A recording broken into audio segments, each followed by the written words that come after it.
தமிழக வெற்றி கழகத்தின் தேர்தல் அறிக்கை குழு இன்று கடலூரில் மக்களை சந்திக்கவிருக்கிறது. மக்களை சந்திக்கல விஜய் மக்களை சந்திக்கலன்னு சொல்லிட்டு இருந்தாங்கல்ல. இப்ப கட்சி நிர்வாகிகளை அனுப்பிச்சு விஜய் வந்து மக்களை சந்திக்க ஆரம்பிச்சாரு. கடலூர்ல தேர்தல் அறிக்கையில என்னெல்லாம் சொல்லலாம் அப்படிங்கிற கருத்து கேட்பு கூட்டம். ரொம்ப பொறுமையா அவங்க சொன்னதையெல்லாம் கேட்டு குறிச்சுக்கிட்டாங்க. நிச்சயமா எங்க தேர்தல் அறிக்கை வித்தியாசமான ஒன்றா இருக்கும் அப்படின்னு அடிச்சு சொல்றாங்க விஜயனுடைய ஆட்கள். விஜய் எங்க என்ன கூட்டம் போட்டாலும் திட்டம் போட்டு போய் கலாய்க்கிறாங்க மற்ற கட்சிக்காரங்க அப்படின்னு ஒரு பேச்சு இருக்கு. குறிப்பாக ஒரு கட்சிக்காரங்க இந்த கூட்டத்திலையும் இது எதிரொலிச்சது. பார்த்தீங்கன்னா உங்களுக்கே தெரியும். தலைவரோட களப்பணி பற்றி நீங்க கேள்வி கேட்டிருக்கீங்க. விரைவில் எங்களுக்கு என்ன பிரச்சனைனா பர்மிஷன் கிடைக்க மாட்டேங்குது. இதுக்கு முன்னாடி நாங்க வேலூர்ல கேட்டிருந்தோம், என்ன நடந்துச்சு.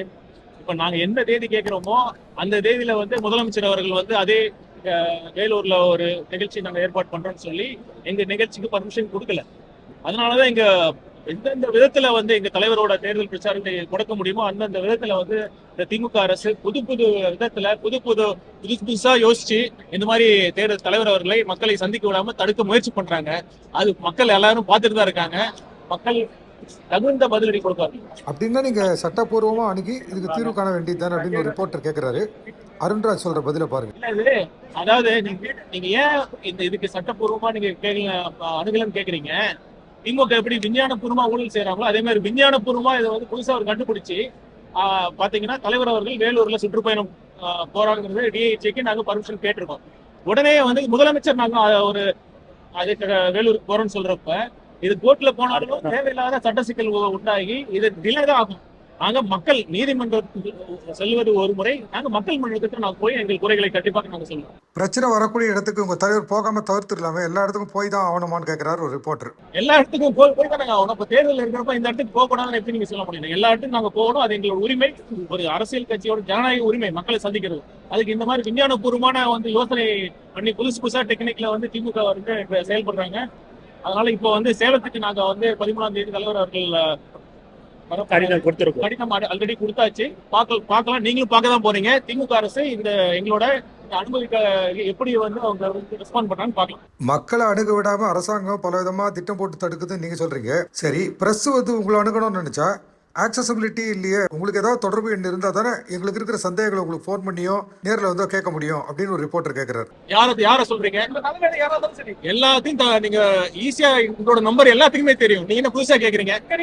சார் தலைமை அலுவலகத்துல எல்லாருமே தினந்தோறும் வந்து பத்திரிகையாளர் அங்க இருக்கிறாங்க. எல்லாரையும் நாங்க நட்பு ரீதியா தினந்தோறும் பார்த்து கொண்டு இருக்கிறோம். தயவு செய்து உங்க சக நண்பர்ல கேளுங்க. நாங்க வந்து யாராச்சும் போன் எடுக்காம இருக்காம கேட்டு சொல்லுங்க. உண்மையா சொல்லுங்க, நியாயமா சொல்லுங்க. கூட்டணி பேச்சுவார்த்தை பெருசா ஒன்னும் சூடு பிடிக்கல போல இருக்கு. கூட்டணி குறித்து தலைவர் அவர்கள் முடிவு எடுப்பார். உரிய நேரத்தில் என்ன முடிவோ அதை எடுப்பார். திரும்ப தலைவர் வந்து பழைய கூட்டணியில சொன்ன மாதிரிதான், நட்பு சக்திகள் வந்தாலும் வராவிட்டாலும் தமிழக வெற்றி கழகம் தனித்து ஆட்சி அமைக்கக்கூடிய ஆற்றலை மக்கள் செல்வாக்கு இப்ப பெற்று இருக்கு. எங்களுக்கு இவ்வளவு ஓட்டு சதவீதம் இருக்கு அப்படின்னு நீங்க ஒரு கணக்கு சொல்றீங்க. ஆனா காங்கிரஸ்ல இருந்து பிரவீன் சக்கரவர்த்தி சொல்ற கணக்கு வேற மாதிரி இருக்கு அப்படின்ற கேள்விக்கு கொஞ்சம் டென்ஷன் ஆயிட்டாரு அருண்ராஜ். பிரவீன் சக்கரவர்த்தி சொல்லியிருக்காரு 18% ஓட்டு விழுக்காடு மக்களுக்கு இருக்குன்னு சொல்லியிருக்காரு.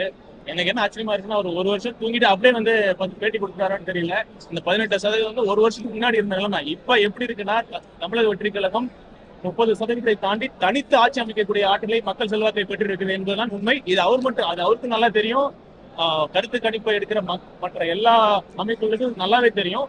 இது அவர் எந்த காரணத்துக்காக வேண்டுமென்றே இது மாதிரி குறைத்து மதிப்பீட்டு சொல்றாருன்னு தெரியல. அவர் எந்த ஸ்ட்ராட்டஜி பண்ணாலும் ஸ்ட்ராட்டஜி போறவங்க. உங்க சின்ன விசிலு ஆனா சிலர் வந்து அதை வந்து வேற மாதிரி மக்கள் புரிஞ்சுக்கிறதுக்கு தவறா பரப்புறாங்க, வேற மாதிரி எல்லாம் சித்தரிக்கிறாங்களே, அதை பத்தி என்ன சொல்றீங்கன்னு கேக்குறாங்க. மக்கள் எல்லாத்தையும் பார்த்துட்டு தான் இருக்காங்க. அவங்க நெகட்டிவா பண்ண இன்னும் எங்களுக்கு ஆதரவு இன்னும் அதிகமாயிட்டு தான் இருக்கும். அவங்க மீது இருக்கிற வெறுப்பு இன்னும் அதிகமாயிட்டு தான் இருக்கும். அதனால தயவு செய்து வசவாளர்கள் வாழ்வுன்னு சொல்ற மாதிரி அவங்க எந்த விதத்துல எந்தெந்த விதத்துல எங்க சின்னத்தை வந்து தவறா சித்தரிக்க முடியுமோ தாராளமா பண்ணட்டும். பாஜக உங்களுக்கு அழுத்தம் கொடுக்குறாங்களா இல்லையா அப்படிங்கிறது அடுத்த கேள்வி.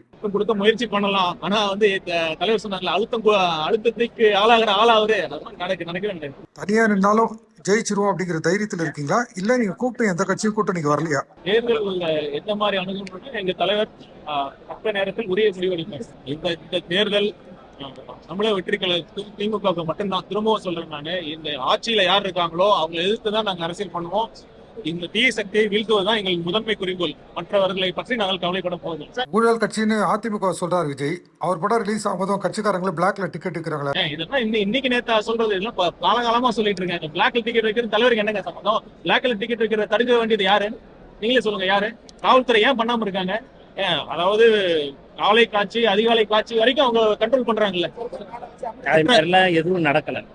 காலை காட்சியில எத்தனை மணிக்கு ஷோ போடணும்னு அரசு தானே முடிவு பண்றாங்க.